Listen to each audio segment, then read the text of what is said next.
Hello student, আজকে আমি জৈব যৌগ কেমিস্ট্রি একটা নতুন অধ্যায় শুরু করছি। এটা ক্লাস 10-এর জন্য মূলত, কিন্তু মানে ছোটোদের রসায়ন যারা দেখিছো আমার ক্লাস 5-এর স্টুডেন্টও শুরুর দিকটা বুঝতে পেরে যাবে। ক্লাস 5 যদি যে প্র্যাকটিস করবে আমার সাথে, তো প্র্যাকটিস করতে পারো। মানে সব ক্লাসের স্টুডেন্টই দেখতে পারে, যদি সময় থাকে তো নিজের সিলেবাসটা মেনটেন করার পরেও যদি একটু এক্সট্রা পড়ার ইচ্ছা আসে তো মেনটেন করতে পারো। অর্গানিক কেমিস্ট্রির এটা ফার্স্ট চ্যাপ্টার, আজকে 10 ক্লাসে শুরু অর্গানিক কেমিস্ট্রি। পুরো সিরিজটা দেবো আমি, 6-7টা ছোটো ছোটো ক্লাস দেবো। আজকে শুরু, তারপর 6-7টা ক্লাস, পুরো 10 সিলেবাসটা আমি শেষ করে দেবো। একদম নিখুঁত, আইইউপিএসসি সব করে দেবো, এক্সট্রা অনেক। তো তোমার 10 ক্লাস প্লাস 11-এর শুরুটাও তোমার শেষ হয়ে যাবে তার সাথে সাথে। আরে 10-এ মাধ্যমিকে নাম্বার 650 পালিয়ে হচ্ছে, 11টা একটু আগ্রহে রাখো, অনেক কাজে দেবে ফিউচারে। তো 11-এরও আমি প্রায় 20% সিলেবাসটা শেষ করে দেবো ওই 7টা ক্লাসের বুদ্ধি। আর 10 ক্লাসের 100%, 10 ক্লাসের অনেক ভয়াবহ প্র্যাকটিস হবে। সাথে থাকো ক্লাসটা, প্রথম থেকে শেষ পর্যন্ত সিরিয়াল ক্লাসটা দেখো। একদম 10-এর সিলেবাস অনুযায়ী কোনো পড়ানো হবে, কিন্তু একটু বেশি ডিসকাস করা হবে, কারণ ব্যাখ্যা বেশি করা হবে। দেখো, জৈব রসায়ন মানে জৈব যৌগ, মানে একটা জৈব যৌগের উদাহরণ দিচ্ছি, সাইট্রিক অ্যাসিড। তুমি নাম শুনেছিলে এতদিন তক সাইট্রিক অ্যাসিড। লেবুতে থাকে সাইট্রিক অ্যাসিড, তেঁতুলে থাকে টাইট্রিক অ্যাসিড। অর্থাৎ জীব থেকে যে প্রোডাক্ট পাওয়া যায়, মানে জীব দেহ থেকে যদি কোনো উৎসেচক হরমোন মানুষের দেহে, গাছের দেহে থেকে কোনো এনজাইম, কোনো হরমোন, উদ্ভিদের অক্সিন, তো এগুলো সব জৈব যৌগ, অর্গ্যানিক। জীবজাত কোনো যৌগকেই জৈব যৌগ বলা হয়। তো কার্বন ডাইঅক্সাইড মানে কার্বন থাকবে কি কথাটা নয়, কার্বন ডাইঅক্সাইড কোনো জৈব যৌগ নয়, এটা একটা অজৈব যৌগ। কার্বনিক অ্যাসিড H2CO3, দেখো কার্বনিক অ্যাসিড লেখা ঠিক আসছে, তাহলে কার্বনিক অ্যাসিড এটাও কিন্তু জৈব যৌগ নয়, ঠিক আছে? এটাও কার্বনিক অ্যাসিড নয়। যাদের ভিডিও দেখতে ডিস্টার্ব হয় তারা একটু জুম করে দেখবে, ওইটা আমি বলি রোজ, একটু জুম করে দেখবে, ইউটিউবে জুমের ফ্যাসিলিটি আছে। তো কার্বন ডাইঅক্সাইড কার্বন আছে তাও জৈব যৌগ নয়, কার্বনিক অ্যাসিডে কার্বন আছে তাও জৈব যৌগ নয়। জৈব যৌগ হইতে হবে জীব থেকে কোনো প্রোডাকশন পাওয়া যাবে, তারপর কার্বন থাকবে। তো তোমাদের বই শুরুতে দিয়ে আছে, দেখো 1784 সালে, সাদা বোর্ডে ক্লাস, 1784 সালে বিজ্ঞানী ল্যাভোসিয়ার তো অক্সিজেন হাইড্রোজেন আবিষ্কার করেছে বিজ্ঞানী ল্যাভোসিয়ার। ইনি প্রথম বলেছে যে জৈব যৌগ মাত্রে কার্বন থাকবে, কার্বন ঘটিত যৌগকে জৈব যৌগ বলা হয়। এটা ঠিক, কার্বন থাকবে কি জৈব যৌগতে, কিন্তু কার্বন ঘটিত সব যৌগই যে জৈব যৌগ এই কথাটাও ঠিক না, এটাও মনে রাখতে হবে। তারপর 1828, দিনের পর দিন যায়, আস্তে আস্তে 1828 যত উন্নতি করে, ফ্রেডরিক ভোলহার বলে একজন বিজ্ঞানী ছিল, ফ্রেডরিক ভোলহার, ঠিক আছে? ফ্রেডরিক ভোলহার, ভকার ল হকার র, এটা অ্যামোনিয়াম সায়ানাইড, বিক্রিয়াটা লিখবে NH4CNO, এটাকে অ্যামোনিয়াম সায়ানাইড বলা হয়। এটা থেকে ইউরিয়া তৈরি করেছিল, ইউরিয়া মুখস্থ করবে, CONH2 ইউরিয়ার এটা সংকেত, CONH2 পারমাণবিক পুনর্গঠন, অ্যামোনিয়াম সায়ানাইডকে উত্তপ্ত করে ইউরিয়া তৈরি করেছিল। কোনো কিছু যুক্ত করে না, একটা পদার্থ থেকে একটা পদার্থই তৈরি হয়েছে। এই বিক্রিয়াটা খুব ইম্পর্টেন্ট, এই বিক্রিয়াটাকে বলা হয় পারমাণবিক পুনর্গঠন বিক্রিয়া। পারমাণবিক পুনর্গঠন, বিভিন্ন ধরনের বিক্রিয়া আছে, তো সেই দেখবে বিনিময়, প্রতিস্থাপন, তো ওইটা ওইখানেও থাকে, ক্লাস 6-5-এও আছে। অ্যামোনিয়াম সায়ানাইড থেকে ইউরিয়া তৈরিটা, এটা প্রথম জৈব যৌগ ইউরিয়া, যেটা আবিষ্কার করেছিল কৃত্রিমভাবে কে? বিজ্ঞানী ভোলহার, 1828। কম্পিটিশন পরীক্ষায় দেয় এটা 1828 খ্রিস্টাব্দে। সালটা ইম্পর্টেন্ট, এটা প্রত্যেকটাই কম্পিটিশন পরীক্ষায় ইম্পর্টেন্ট, MCQ তো থাকতে পারে, তোমাদের সিলেবাসে আছে এটা। ফির তোমাদের বইয়ে আছে 1844 সালে বিজ্ঞানী কোলবে একজন বিশিষ্ট জৈব রসায়নবিদ, ইনি অ্যাসিটিক অ্যাসিড আবিষ্কার করেছিল, CH3COOH। পরে এই সংকেতগুলো তোমার জল মনে হবে, জল সিস্টেম শেখাবো, সব সিস্টেম শেখাবো, পড়িতে লাগবে না। অর্গানিক কেমিস্ট্রি ফিজিক্সের থেকেও সহজ, পড়িতে কিচ্ছু লাগবে না, তুমি শুধু সিস্টেম শিখবে। পুরোপুরি সিস্টেমেটিক চ্যাপ্টার, মুখস্থ করতে হবে না খুব বেশি, একদম পুরো সিস্টেম। প্রথম একটু কেমন ভয় লাগবে, তারপর তুমি শিখে যাবে। এটা অ্যাসিটিক অ্যাসিড তৈরি করেছিল বিজ্ঞানী কোলবে। ফির 1865 সালে বিজ্ঞানী বার্থেলো প্রথম জৈব যৌগ, একটা সবথেকে সরল জৈব যৌগ পৃথিবীর, মিথেন, CH4, এটা আবিষ্কার করেছিল। মিথেন, আমি বাংলা নামটা লিখছি না, তোমরা বাংলা নামটা লিখে নেবে ইন্টারেস্ট থাকলে। পরে মিথেন তো জল মনে হবে, এইটার নাম acetic acid, CH3COO, acetic acid. সংকেতটা খুব ইম্পর্টেন্ট, নামটা অতটা ইম্পর্টেন্ট না। এইটা 1865 সাল, ঠিক আছে? তো তার আগে 1859 সালে বিজ্ঞানী কিকুলে, 1859, এটা সব বই দেওয়া থাকে না, এটা খুব ইম্পর্টেন্ট। ইনি বলেছিলেন যে কার্বনের যোজ্যতা 4, কার্বনের যোজ্যতা 4, এবং 4টা যৌগ ক্যাটিনেশন ধর্ম দেখা যায়। আমি ক্যাটিনেশন ধর্ম এখন ডিটেলস পড়াবো একটু পরেই, ঠিক আছে? বিজ্ঞানী কিকুলে, নামটা কে আর দাও, বিজ্ঞানী কিকুলে, কয়রস্যি কয়রস্যু লয়কার, এটা 1859 সালে, একটু আগে, কিন্তু তুমি ধ্যান দাও 1865 তারপরে হয়তো সিরিয়ালটা ঠিক হলো না, ঠিক আছে। আর তারপরে তুমি করবে 1874 সালে ভ্যান হফ। 1874 সালে বিজ্ঞানী ভ্যান হফ, মোটামুটি এই বিজ্ঞানীগুলো জানলেই যথেষ্ট। ইনি কার্বনের অ্যাঙ্গেল বাই করেছিল। কার্বনের এটা নিউক্লিয়াস তো, চারটা কার্বন, লাস্ট কক্ষে চারটা ইলেকট্রন থাকে জানো, কার্বনের ইলেকট্রনগুলো ঘুরে লাস্ট কক্ষে। তো এই চারটা ইলেকট্রন অদ্ভুত অ্যাঙ্গেলে থাকে, একদম বৃত্তাকারে থাকে না, একটা চতুস্থলকের মতন অ্যাঙ্গেল করে থাকে। চারটা চতুস্থলক দেখিয়েছো তো, 6-এ পড়েছে এরকম, মূল সেন্টার থেকে চতুস্থলক, এটা 109 ডিগ্রি 28 মিনিট অ্যাঙ্গেল করে থাকে, খুব ইম্পর্টেন্ট। পরে বুঝিয়ে যাবে এগুলো সব, ফিজিক্যাল কেমিস্ট্রিতে সব 109 ডিগ্রি 28 মিনিট কখন হয়, 90 ডিগ্রি কখন হয়, 60 ডিগ্রি কখন হয়, সব বুঝিয়ে যাবে। বিভিন্ন ধরনের হাইব্রিডাইজেশন আছে, তার জন্য এটা 109 ডিগ্রি 28 মিনিট হয়। মোট কথা মিথেনের এটা গঠন পাই করেছিল, যে মিথেনের ক্ষেত্রে হাইড্রোজেনগুলো 109 ডিগ্রি 28 মিনিট অ্যাঙ্গেলে থাকে, আর কার্বন পরমাণু নিজেদের মধ্যে চতুস্থলক আকারে থাকে। ভ্যান হফ এটা আবিষ্কার করেছিল। আর এখন আমি ক্যাটেনেশন ধর্ম কি, এগুলো সব তথ্য, এগুলো নোট ডাউন করো, খুব ইম্পর্টেন্ট তথ্য, বইও আছে, শুরুতে এটা কাজে লাগবে। তারপর আমি জৈবযোগের একটা ছক দেবো, সবাই লিখে নিয়েছি আশা করি, আমি মুছছি। তো এইবার আমি ক্যাটেনেশন ধর্মটা একটু বলি, তারপর জৈবযোগের একটা আমি ছক দেবো। ছকটা খুব ইম্পর্টেন্ট, তোমাকে ছকটা আয়ত্ত করতে হবে, একদম সাদা বোর্ডের ক্লাস। জৈবযোগের ছকটা তোমাকে আয়ত্ত করতে হবে ফার্স্ট দিনেই। আয়ত্ত যখনই ছকটা হয়ে যাবে, তারপরে আর জৈবযোগ সোজা লাগবে। তারপর প্র্যাকটিস করতে হবে, আইইউপিএসি নামকরণ, কিছু কার্যকরীমূলক শিখতে হবে, তাইলেই সব শিখে যাবে। সিস্টেম মুখস্থ করার কিচ্ছু নেই, ভয় পাওয়ার কিচ্ছু নেই, সোজা চ্যাপ্টার একদম। দেখো, এরপর তুমি ক্যাটিনেশন ধর্ম বলে একটা ধর্ম আছে, সশৃঙ্খল। ক্যাটিনেশনের বাংলা কি? এটাও বিজ্ঞানী কিকুলে আবিষ্কার করেছিল, সশৃঙ্খলায়ন। ইংরেজি নামটাই বেশি প্রচলিত, বাংলা নামটা অত প্রচলিত নয়, দেখে নাও তাও। ক্যাটিনেশন ধর্ম, কার্বন পরমাণুর অদ্ভুত একটা ধর্ম আছে। দেখো, কার্বনের লাস্ট কক্ষে কটা ইলেকট্রন থাকে? 4টা। এটা মনে রাখো, 2-4 যোজ্যতা, ছোটদের কেমিস্ট্রি দেখো না জানলে। তো হাইড্রোজেনেরও লাস্ট কক্ষে একটা ইলেকট্রন। সবসময় কার্বন পরমাণুর টেন্ডেন্সি হয়েছে ও নিকটতম হাইড্রোজেনটাকে টানিয়ে নেবে। ধরো হাইড্রোজেন ইলেকট্রনটা ক্রস করছে, বাস এরকম। এতে হাইড্রোজেনের দ্বৈতপূর্ণ হবে, হিলিয়ামের কাঠামো পাবে। হাইড্রোজেনের নিকটতম নিষ্ক্রিয় মূল হিলিয়াম, আর কার্বনের নিকটতম নিষ্ক্রিয় মূল নিয়ন। কার্বন 6 নম্বর মূল সবাই জানো, 6C, আর তার নিকটতম নিষ্ক্রিয় মূল আছে নিয়ন। তাহলে ওর 4টা ইলেকট্রন চাহিদা আছে সবসময়। তাহলে এই দুটো ইলেকট্রন যদি হয়, তখন একটা বন্ড হয়। দুটো ইলেকট্রন মিলে একটা বন্ড, বুঝতে পারছো? দুটো ইলেকট্রনের সবসময় একটা বন্ড। সমযোজ্যতা পড়িয়েছে যারা, তারা জানো এটা। সমযোজ্যতা, তড়িৎযোজ্যতা ছিল না, ওইখানে আমি বলেছি এক বন্ধনী কি। আবার কখনো কখনো ধরো মার্কেটে হাইড্রোজেন শর্ট আছে, এই কার্বন দুজন আছে, মার্কেটে হাইড্রোজেন শর্ট আছে, এও 4টে হাইড্রোজেন চাইছে, এও 4টে হাইড্রোজেন চাইছে, তবে এদের অষ্টক পূর্ণ হবে, বুঝতে পারছো? এ হাইড্রোজেনের 8টা ইলেকট্রনকে ইউজ করছে, ফলে এর অষ্টক পূর্ণ হয়েছে। আর হাইড্রোজেনের তো অষ্টক পূর্ণের কোনো গল্প নাই, ওর দ্বৈত পূর্ণ হবে। নিষ্ক্রিয় মূল্য পাশাপাশি যেটা আছে সেটা হিলিয়াম আর নিকটতম নিষ্ক্রিয় মূল্য, আর কার্বনের নিকটতম নিষ্ক্রিয় মূল্য 10 নম্বর। তো 4টা ইলেকট্রন চাহিদা থাকে, তো দুটো ইলেকট্রন আছে, আর 6টা মাত্র হাইড্রোজেন দিয়েছে। দেখো, এ তাইলে একটা হাইড্রোজেন নিল, এ হাইড্রোজেন বন্ড করলো, এ হাইড্রোজেন বন্ড করলো, এও হাইড্রোজেন বন্ড করলো, এও হাইড্রোজেন বন্ড করলো, এও হাইড্রোজেন বন্ড করলো। তখন কার্বন কার্বন নিজেদের মধ্যে একটা বন্ড করে নেবে। কার্বনের অদ্ভুত কন্ডেন্সি, নিজেদের মধ্যে এক বন্ধনে যুক্ত হয়ে যেতে পারে। হাইড্রোজেন শর্ট আছে, দুটো কার্বন চলে এলো, নিজেদের মধ্যে সিঙ্গেল বন্ডে যুক্ত হয়ে গেল। আচ্ছা, কোনোদিন তোমাকে, আমি মুছছি সব, কোনোদিন তোমাকে বলা হলো যে কার্বন আরও হাইড্রোজেন আরও শর্ট, চারখানা 6খানা হাইড্রোজেন এলো, সিঙ্গেল বন্ডে থাকছে, পুরাটাই সিঙ্গেল বন্ড। দেখো, পুরো জিনিসটাই সিঙ্গেল বন্ড। এবারে যদি দুটো কার্বন থাকে আর 2খানা হাইড্রোজেন থাকে, তাহলে এখানে হাইড্রোজেন বন্ড করছে, এখানে হাইড্রোজেন বন্ড করছে, এখানে হাইড্রোজেন বন্ড করছে, এখানে হাইড্রোজেন বন্ড করছে, দুজনা দুটো হাইড্রোজেন নিল।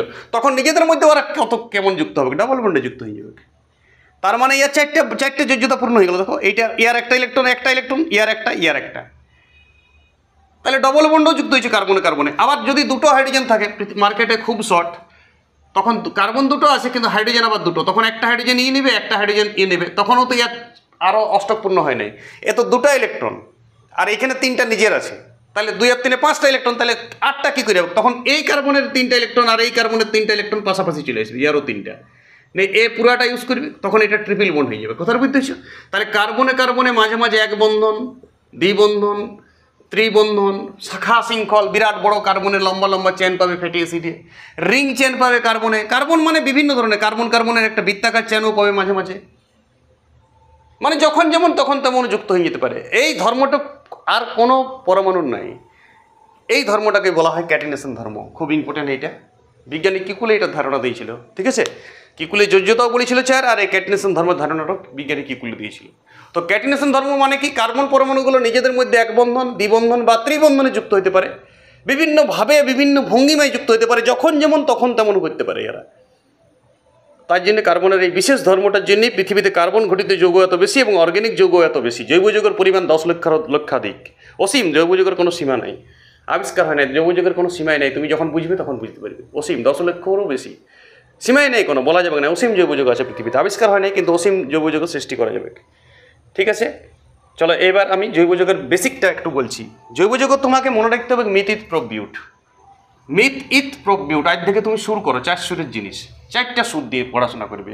মিথ, ইথ, প্রোপ, বিউট এক সুরে বলবে। Myth, ইথ, prop, বিউট। এক কার্বন যদি থাকে কোনো দিন, তাহলে ইয়ার উচ্চারণ আসবে মিথ। এখন মিথ কি বটে পরে বুঝবে। C2 যদি থাকে তাহলে ইথ। সি কার্বন যদি 3খানা থাকে উচ্চারণ হবে প্রোপ। কার্বন যদি 4খানা থাকে বিউট। আর তারপরে ওগুলো সুর আছে। কার্বন যদি 5খানা তো পেন্টা, পেন্ট মানে 5ই বটে, দেখবে এটা তুমি জানো। হেক্সা 6 মানে ওগুলো নিজেই পারবে। প্রথম 4টা খুব ইম্পর্টেন্ট, ওইটা তুমি জানো না। বিউট মানে যে 4, ওইটা এখন এইখানেই শিখতে হবে। 1 কার্বন মানে মিথ, 2 কার্বন, এবারে ভঙ্গিমা পরে আলাদা হবে। 1 কার্বন মানে মিথ, 2 কার্বন মানে ইথ, 3 কার্বন মানে প্রোপ। মিথ, ইথ, প্রোপ, বিউট 1 2 3 4, বাস। এটা মাথায় চাপাও, মিথ, ইথ, প্রোপ, বিউট 1 2 3 4। এটা তোমার শুরু করতে হবে। এইটা এই চ্যাপ্টারের অ আ ক খ, এই চ্যাপ্টারের স্বরবর্ণ ব্যঞ্জনবর্ণ সবই এই মিথ, ইথ, প্রোপ, বিউট। চলো এবারে জৈব যৌগের আমি একটা ছক দিচ্ছি, শুনো। এই ছকটা তুমি মেনটেন করবে। এই ছকটা খুব ইম্পর্টেন্ট, খুব ইম্পর্টেন্ট। দেখো জৈব যৌগকে মোট 2 ভাগে ভাগ করবে প্রথমে। একটা হচ্ছে মুক্ত শৃঙ্খল, মানে মুক্ত শৃঙ্খল, একদম মুক্ত, ফ্রি। আরেকটা হচ্ছে বদ্ধ শৃঙ্খল। ফার্স্ট ভাগ করবে এই 2 ভাগে, বদ্ধ শৃঙ্খল। প্রত্যেকটারই আমি একটা করে এক্সাম্পল দেবো, গঠন সংকেত দিব। সমযোজ্যতা পড়ে আসছে, একদম না জানা লস সবাই, কিছু তো কিছু জানোই। তো মুক্ত শৃঙ্খলকে 2 ভাগে ভাগ করা যায়। একটা হচ্ছে সম্পৃক্ত। সম্পৃক্ত মানে জানো, জীবনে আর কোনো চাহিদা নাই, বিতরাগ স্বামী, একদম সন্ন্যাসী, আর কোনো চাহিদা নেই জীবনে, সম্পৃক্ত হয়ে গেছে, যা পাওয়ার সব পাই গেছে। আর একটা হচ্ছে অসম্পৃক্ত, মানে এর চাহিদা আছে, এ শান্তি নেই জীবনে, কোনো মতো এখন জয়েন হয়ে আছে কিন্তু মনে গসগসি আছে। বদ্ধ শৃঙ্খলকে 2 ভাগে ভাগ করা যায়।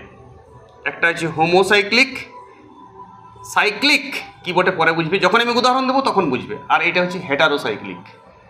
হেটারোসাইক্লিক দেখো সাদা বোর্ডে ক্লাস, এটা আমার আয়ত্ত আছে মানে তুমি আয়ত্ত করতে পারবে, গ্যারেন্টি একদম, ঠিক আছে। সাদা বোর্ডে যখন টিচার ক্লাস করায় তখন তোমার কনফিডেন্সটা বাড়ি যায় যে টিচার করাচ্ছে মানে আমিও পারবো।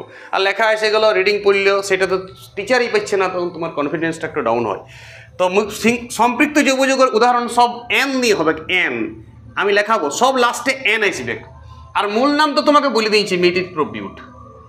Myth, ইথ, prop, বিউট। শুনো, মিথ, ইথ মানে 1 কার্বন, 2 কার্বন, 3 কার্বন, 4 কার্বন। শুনো এবার এন লাস্টে ওইলার সঙ্গে যুক্ত করো। তাহলে বলো প্রথম জৈব যৌগটা সম্পৃক্ত, এইটাই মিথেন। এইটাই তো বিজ্ঞানী কে আবিষ্কার করেছিল, আমি একটা আগে বললাম, বিজ্ঞানী বার্থেল আবিষ্কার করেছিল 1865 সালে। এটি সব থেকে সরল জৈব যৌগ, একটি মাত্র কার্বন। তাহলে বাকি 4টা কি হবে উস্তাদ? বাকি 4টা হাইড্রোজেন, গঠন সংকেত এইটাই। বাকি 4টা হাইড্রোজেন দিয়ে দেখো এর অষ্টক পূর্ণ হয়ে গেছে। 8টা ইলেকট্রন হাইড্রোজেনের 4টাকে ইউজ করেছে, হাইড্রোজেনেরও দ্বৈত পূর্ণ হয়ে আছে প্রতিটার। আর কোনো হাইড্রোজেন খাবে কি? আগে বলা হলো এ কার্বন, তুমি আর হাইড্রোজেন খাবে কি? ইচ্ছা আছে? না, অষ্টক পূর্ণ হয়ে গেছে, আর কি করবো? বিতরাগ, সম্পৃক্ত আমি। যত এনওয়ালা যৌগ আছে, দেখো ইথেন যদি হয়, আমি বুঝছি এটা মিথেন, তুমি একটা এক্সাম্পল কিন্তু এই ছকটার মধ্যেই দিয়ে দাও। পরে আমি মিথেন, ইথেন, প্রোপেন, বিউটেন অন্য ক্লাসে দেবো, এখন ছাড়ো, এখন মাথা খারাপ করো না। অসম্পৃক্ত, একে 2 ভাগে ভাগ কর। ফার্স্ট ইনওয়ালা যৌগ আর আইনওয়ালা যৌগ। ইন কি? আজ থেকে তুমি মনে রাখো, ইন যদি হয় কার্বনে কার্বনে ডাবল বন্ড থাকবে কোথাও না কোথাও, একখানা। যদি বিরাট বড় ইনের চেন হয় তাহলে কার্বনে কার্বনে কোথাও না কোথাও ডবল বন্ড থাকবে একেবারে, বাকিলা সিঙ্গেল বন্ড। যে কোনো, যদি 3টা কার্বন থাকে তাহলে এই একটা ডবল বন্ড, বাকি সিঙ্গেল বন্ড। যদি 4টা কার্বন থাকে তখন কেমন হবে? 4টা কার্বন দিবে তুমি, এক জায়গায় ডবল বন্ড থাকবে, 2 জায়গাও থাকতে পারে। এখন আমি সিম্পলভাবে পড়াশোনা করছি, আইইউপিএসসি পড়ার পর তুমি বুঝতে পেরে যাবে সব। নাম করো না আর বিরাট, এটা বিরাট বড় ক্লাস। আমি অন্তত 3টা ক্লাস শুধু আইইউপিএসসিরই পড়াবো। এই তো শুরুর ক্লাস, এটার ভূমিকা দিচ্ছি আমি এই ক্লাসটা, এবং এই কাজটা দিচ্ছি সেটাও। তবে ইনের আমি একটা যৌগ করছি ইথিন। ইথ ইন, ইথ মানে 2 কার্বন। এটা মিথের হয় না, কারণ কার্বনে কার্বনে ডবল বন্ড। দুটা কার্বন মিনিমাম চাই, ওই জন্য ইনওয়ালা যৌগ কোনোদিন একটা কার্বনে হবে না। মিথিনির হবে না, মিথিন বলে কোনো যৌগ নেই। তাহলে একে হাইড্রোজেন দিয়ে দাও, একে হাইড্রোজেন দিয়ে দাও, একে হাইড্রোজেন দিয়ে দাও, একে হাইড্রোজেন। এ আরও হাইড্রোজেন খাইতে পারে? হ্যাঁ খাইতে পারে। নাই তো নিজেদের মধ্যে ক্যাটিনেশন ধর্ম করে ডবল বন্ডে যুক্ত হয়ে গেছে। কার্বন সাপ্লাই নেই, হাইড্রোজেন সাপ্লাই নেই। হাইড্রোজেন যদি সাপ্লাই থাকতো তাহলে এইটা করতে হইতো লেবাকে বেচারাকে। ঠিক আছে, মনসা বিসর্জন হচ্ছে সামনে, ওই জন্যই ডিস্টার্ব আসছে একটু মাইকের, কিন্তু পড়া সলিড হবে। এবার আইন শুনো, আইন কার্বনে কার্বনে ট্রিপল বন্ড হবে ফার্স্ট। এইটাকে ইথিলিন বলে, যদি লিখবে লেখো, নাহলে পরে আমি সব করাবো। ইনের আমি অন্তত ইনেরই 5-6টা সংকেত তোমার গঠন সংকেত লেখাবো সেকেন্ড ক্লাসে। এই ক্লাসে শুধু একটা, এখন ছকটাতে একটা গঠন সংকেত লিখে রাখো, তাহলে তুমি বুঝতে পারবে। ঠিক আছে, এবার আইন কার্বনে কার্বনে ট্রিপল বন্ড বুঝা যাচ্ছে। কার্বনে কার্বনে ট্রিপল বন্ড, একটা হাইড্রোজেন এইখানে খাবে, একটা হাইড্রোজেন এইখানে। তাহলে এই কার্বনের দেখো অষ্টক পূর্ণ হয়ে আছে, এই যে 4টা যোজ্যতা, এই কার্বনেরও 4টা যোজ্যতা নিজেদের মধ্যে ট্রিপল বন্ডে যুক্ত আছে। তার মানে এই হাইড্রোজেন আরও খাইতো, এই হাইড্রোজেন নেওয়ার আরও ইচ্ছা ছিল কিন্তু দেওয়া হয় নাই, তাহলে অসম্পৃক্ত। আইন মানে কি তাইলে? আইন মানে কার্বনে কার্বনে কোথাও না কোথাও ট্রিপল বন্ড থাকবে। কার্বনে কার্বনে ট্রিপল বন্ড কোথাও কোথাও কোথাও না কোথাও এক জায়গায় মিনিমাম থাকবে, 2-3 জায়গাও থাকতে পারে, এক জায়গায় মিনিমাম কার্বনে কার্বনে ট্রিপল বন্ড থাকবে। ঠিক আছে, এক জায়গায় মিনিমাম কার্বনে কার্বনে ট্রিপল বন্ড থাকবে। আওয়াজ উঠছে, একটু কম্প্রোমাইজ করো। মনসা বিসর্জন হচ্ছে সামনে। তো এখন এইটা ছিল মুক্ত শৃঙ্খল। এবারে বদ্ধ শৃঙ্খলে চলো। শুনো, বদ্ধ শৃঙ্খল হচ্ছে কার্বন কার্বনের যে লম্বা চেন, ফার্স্ট কার্বনের এই কার্বনগুলোর প্রত্যেকটারই নাম্বার থাকে। আমি আর একটা ইন দিয়ে করাচ্ছি তোমাকে, দেখো অসম্পৃক্ত যৌগ আরেকটা করাচ্ছি। ধরো আছে পেন্টিন, পেন্টিন 5টা কার্বন, তাহলে 5টা কার্বন এইখানে ডবল বন্ড থাকবে, কোথাও না কোথাও ডবল বন্ড। তাহলে এ হাইড্রোজেন কটা খাবে বলো তো? এ 2টা হাইড্রোজেন খাবে। এর 3টা যোজ্যতা পূর্ণ হয়ে আছে, একটা হাইড্রোজেন খাবে। এ খাবে 2টা হাইড্রোজেন, এ 2টা হাইড্রোজেন। পরে লেখাবো, হাইড্রোজেন না লিখলেও চলে, স্টাইল আছে বিভিন্ন লেখা।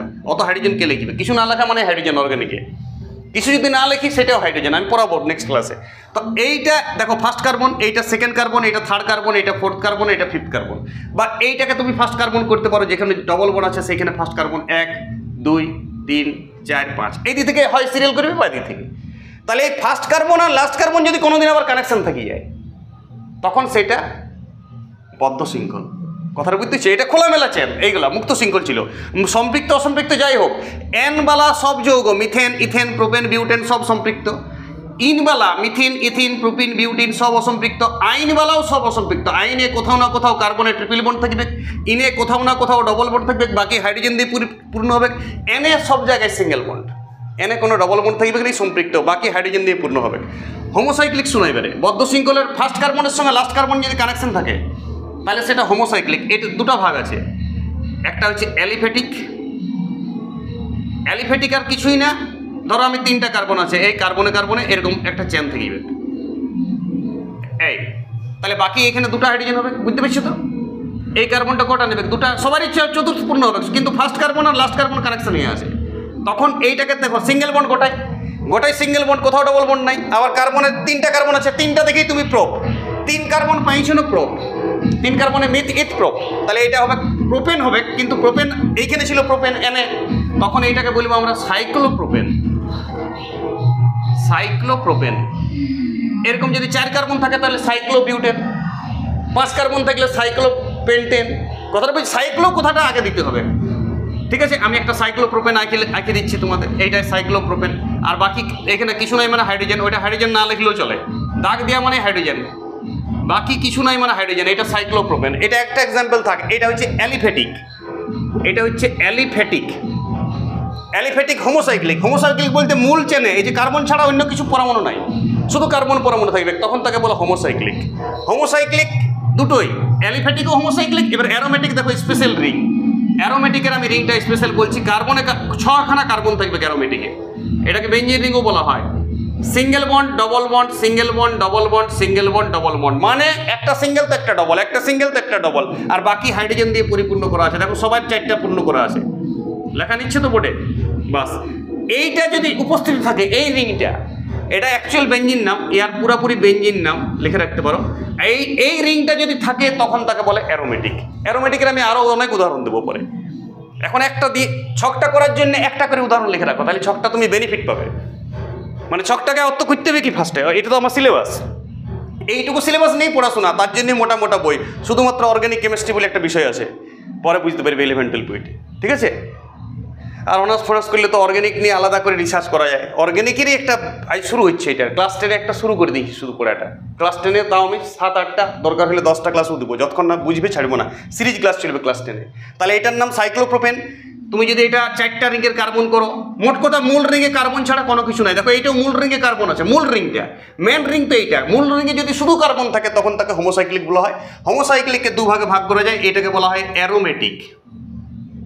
অ্যারোমেটিক, তাহলে অ্যারোমেটিকে বেঞ্জিন রিং থাকবে 6 কার্বনের রিং, সিঙ্গেল ডবল করে চলবে, 6 কার্বন, একটা যে কোনো একটা সিঙ্গেল দেবে, তার পাশে একটা ডবল, সিঙ্গেল ডবল রেজোনেন্স হয়। এটা আবার যেটা ডবল সেটা সিঙ্গেল হয়ে যায় পরে, রেজোনেন্স কি আমি বলবো লাস্টে, ঠিক আছে। এটা অ্যারোমেটিক, এটা অ্যালিফেটিক, অ্যালিসাইক্লিক, সরি এটা অ্যালিসাইক্লিক, অ্যালিফেটিক না, অ্যালিসাইক্লিক, সব সাইক্লিক যৌগ, এটার নাম হোক সাইক্লিক। 6 কার্বনেরও অ্যালিসাইক্লিক হইতে পারে, সিঙ্গেল বন্ডে যদি 6 কার্বন থাকে, সিঙ্গেল বন্ডে দেখো, সিঙ্গেল বন্ডে যদি 6 কার্বন থাকে, 6 কার্বন হলেই যে অ্যারোমেটিক এমন নয়, সিঙ্গেল বন্ডে আছে, ডবল সিঙ্গেল ডবল নাই, তখন এইটাকে বলা হবে সাইক্লোহেক্সেন। 6 কার্বন মানে হেক্স, আর সিঙ্গেল বন্ড আছে আর সাইক্লো আছে, বদ্ধ শৃঙ্খল বটে, ফার্স্ট কার্বনের সঙ্গে লাস্ট কার্বন কানেকশন হয়ে আছে, এইটাকে যদি কানেকশনটা ছাড়াই চেঞ্জ করে দাও তাহলে হবে শুধু হেক্সেন।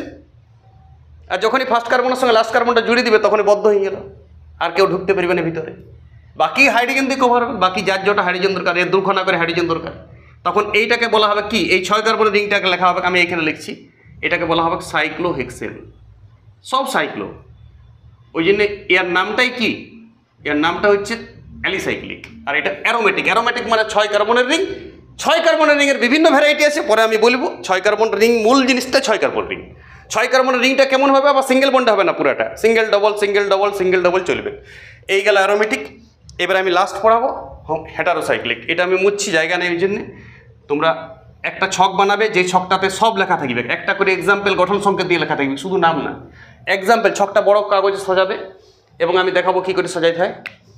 হেটারোসাইক্লিক শুনো, হেটারোসাইক্লিক হচ্ছে মূল চেনে কার্বন বাদও আরও অন্য কোনো পরমাণুর উপস্থিত থাকে, কার্বন তো থাকবেই, আবার অন্য কোনো পরমাণু, যেমন দেখো একটা উদাহরণ দিচ্ছি, 4 কার্বন, এখানে অক্সিজেন থাকলো হঠাৎ, জানো তো অক্সিজেন 8 নম্বর মূল, 2টা যোজ্যতা, তাহলে 2টা যোজ্যতা দিয়ে দাও, এখানে কার্বনে ডবল, এটা সিঙ্গেল। দেখো বাকি এই কার্বনটার বাকি হাইড্রোজেন আছে, ওইটা বলার দরকার নেই, ওইটা বুঝে নিতে হবে, 4 যোজ্যতা না পূরণ হলে হাইড্রোজেন দিয়ে পূর্ণ হবে।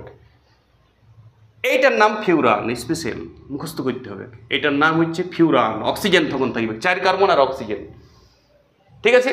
এবারে যদি এমনি অক্সিজেন না দিয়ে যদি সালফার দিয়ে দেয়, এটা ধরো আমি এটাই বুঝে গেছি সবাই, এইটাই অক্সিজেন না দিয়ে সালফার 16 নম্বর মূল, ওয়ারও যোজ্যতা 2, তাহলে একইভাবে অক্সিজেন সালফার একই গ্রুপে থাকে, 16 নম্বর গ্রুপে, অক্সিজেনের ধর্ম সালফারের ধর্ম বিরাট মিল আছে, তাহলে এইটাকে বলা হয় তখন, এটার নাম হচ্ছে সালফান। এটার নাম কি, সালফান, ঠিক আছে, এটার নাম হচ্ছে সালফান। ওটার কি নাম ছিল বললাম, ফিউরান আগেরটা, এটা সালফান। এবার থাওফিন বলে, সালফানও বলতে পারে, এটা থাওফিন বলতে পারে, সরি সালফান বলবে না, এটা থাওফিন। আগেরটা কি বললাম, ফিউরান। অক্সিজেন থাকলে কি বলবো, অক্সিজেন থাকলে যদি সালফারের জায়গায় অক্সিজেন থাকে তখন ওর নাম ছিল ফিউরান, আর এটা হচ্ছে থাওফিন সালফার থাকলে। যদি নাইট্রোজেন থাকে এভাবে, এটা আমি মুছছি দেখো, তখন কিন্তু নাইট্রোজেন যদি থাকে তাহলে তো এর যোজ্যতা 3, 7 নম্বর মূল বটে, তাহলে তখন এইখানে একটা কার্বন, এইখানে একটা কার্বন দিয়ে যাও। দেখো এবারে ডবল দিয়েছো তো সিঙ্গেল দিতে হবে, সিঙ্গেল দিলে একটা কার্বন দিতে হবে, এখানে সিঙ্গেল তো এখানে ডবল, আর একটা কার্বন দিতে হবে, তাহলে এইটা একটা ডবল সিঙ্গেল, তাহলে কার্বন অন্তত 4টা 5টা মিনিমাম কার্বন হবে, এখানে 5টা কার্বন ছাড়া করতেই পারবে না তুমি এই চেনটা, হ্যাঁ। সিঙ্গেল ডবল সিঙ্গেল 1 2 3 4, আর একটা কার্বন থাকবে, বাস এটা ডবল, 5টা কার্বন। দেখো 1 2 3 4 5টা কার্বন আর নাইট্রোজেন, আর বাকি হাইড্রোজেন আছে, বাকি কিছু নাই মানে হাইড্রোজেন আছে। এটার নাম পিরিডিন, নাম শুনেছো, পিরিবিডিন দেখবে ডিএনএতে থাকে, এটার নাম পিরিডিন। এটাও একটা হেটারোসাইক্লিক। হেটারোসাইক্লিক বলতে মূল চেনে দেখো নাইট্রোজেন ঢুকে আছে, আগেরটা মূল কার্বন চেনে একটা অক্সিজেন ঢুকেছিল, আগেরটা মূল যেটা ফিউরানে অক্সিজেন ঢুকেছিল, থাওফিনে কি ঢুকেছিল, সালফার ঢুকেছিল, আর পিরিডিনে নাইট্রোজেন ঢুকে আছে। তো মোট কথা এলা হেটারোসাইক্লিক। তাহলে হেটারোসাইক্লিক নিশ্চয়ই বুঝে গেলে, হেটারোসাইক্লিকে আর কোনো কিছু করতে হবে না তোমাকে জীবনেও, হেটারোসাইক্লিক এই 3টি পড়ি ছাড়ি দিবে। হোমোসাইক্লিকের বেঞ্জিন রিং অনেক পড়তে হবে, অ্যারোমেটিক্স অনেক পড়াবো আমি, নামকরণ প্রচুর করাবো। যেমন একটা অ্যারোমেটিকের আমি উদাহরণ দিয়ে রাখছি তোমাকে এখনই। অ্যারোমেটিক হোমোসাইক্লিকের 2টা ভাগ ছিল, মনে আছে তো, অ্যালিসাইক্লিক আর অ্যারোমেটিক। দেখো অ্যারোমেটিকের ধরো বেঞ্জিন রিং আছে, এটা বেঞ্জিন রিং 6 কার্বন, মানে single double single double single double habit হয়ে যাবে। আর বাকি এইখানে ওইচ থেকে গেল, বাকি সব হাইড্রোজেন, কিন্তু একটা ওইচ আছে, তখন এর নাম ফেনল, এটাও অ্যারোমেটিক। অ্যারোমেটিক তুমি এইটা দেখে বুঝবে, বাকি সাইডে দেখে না। মূল কার্বনে 6টা রিং দেখবে সিঙ্গেল ডবল, 6টা রিংয়ের যদি সিঙ্গেল ডবল কার্বন রিং থেকেছে কোথাও না কোথাও, তাহলে ওইটা অ্যারোমেটিক যৌগ বাস।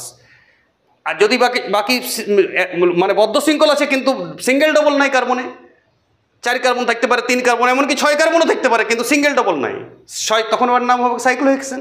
6 কার্বনে হেক্স, সাইক্লোহেক্সেন। কিন্তু যদি সিঙ্গেল ডবলে 6 কার্বন থাকে তাহলে স্পেশাল এইটা ওর অ্যারোমেটিক বেঞ্জিন রিং। বাস এই গেল জৈব যৌগের ছক। এটা তুমি প্রত্যেকটা ছকটা ভালো করে সাজাও খাতায়, প্রত্যেকটার একটা করে গঠন সংকেত দাও, শুধু নাম না। মিথেন না, মিথেনের গঠন সংকেতটা ওর পাশেই লিখে দিবে ওই ছকটাতে, তাহলে তোমার দখল হয়ে যাবে জায়গাটা। পরের দিনে আমি আরও অনেক নামকরণ করাবো, তারপরে কার্যকরীমূলক বুঝাবো, 10খানা কার্যকরীমূলক একদম আয়ত্ত করাবো। তোমাকে ক্লাসটাতেই রেডি করে দেবো আমি, আলাদা করে ঘরে হোম টাস্ক দেবো না। ক্লাস করবে, তুমি রেডি হয়ে যাবে। পড়া কী করে তোমাকে মনে করাইতে হয় সেটা আমার দায়িত্ব, আমার ছক আছে সব। ভালো থাকবে সবাই, পড়াশোনা করো অর্গানিক কেমিস্ট্রি, প্রচুর ক্লাস আছে থাকবে। ওকে।